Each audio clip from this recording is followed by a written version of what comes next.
Palasa MLA Gouthu Sirisha న్యాయ పోరాటానికి దిగారు.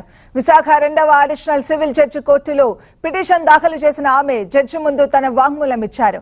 గత 5 ఏళ్లుగా వైసీపీ సోషల్ మీడియా అరాచకం సృష్టించిందని, మహిళలపై సోషల్ మీడియా వేదికగా వేధింపులకు గురి చేశారని అన్నారు. అసభ్య పోస్టులతో, మార్ఫింగ్ ఫోటోలతో ఇబ్బంది పెట్టారన్న గౌతు శిరీష మాజీ మంత్రి సిదిరి అప్పలరాజు సోషల్ మీడియా కోసం 20 మందిని పోషించారన్నారు. వేధింపులపై ఎన్నిసార్లు ఫిర్యాదులు చేసినా పట్టించుకోలేదని అన్నారు. గతంలో ప్రస్తుత హోంమంత్రి వంగలపూడి అనితని కూడా సోషల్ మీడియాలో వేధించారని, అసభ్యకరంగా పోస్టులు పెడితే ఎవరినైనా శిక్షించాల్సిందేనన్నారు. కోర్టుల ద్వారా న్యాయం జరుగుతుందన్న నమ్మకం ఉందని అన్నారు.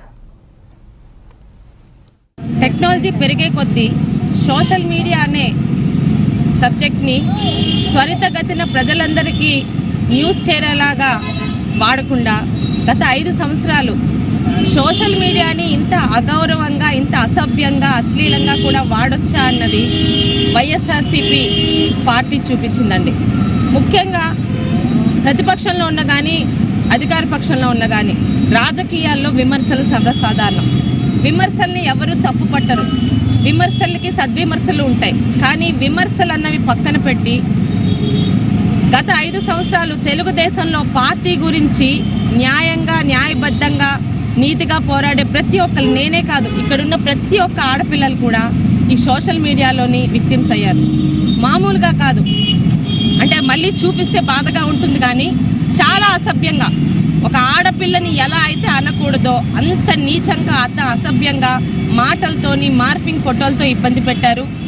గత ప్రభుత్వంలోనే దాదాపు పలాస నియోజకవర్గంలో అప్పటి మంత్రి, ఇప్పటి తాజా మాజీ అయిన చీదర అప్పలరాజు గారు ఒక 20 మందిని పోషిస్తూ ఒకటి కాన్సెప్ట్, శిరీషాని మానసికంగా ఇబ్బంది పెడితే ఇక్కడి నుంచి వెళ్ళిపోతుందని ఒక నీతి మాలిన ఆలోచనతోని పరిధులు దాటి నన్ను కానీ, నా తండ్రిని కానీ, అసలు నా రాజకీయ జీవితంతో, నా పార్టీతో ఏమాత్రం సంబంధం లేని స్వతంత్ర సమరయోధులు నా తాతగారిని కానీ అత్యంత నీచంగా మాట్లాడించారు.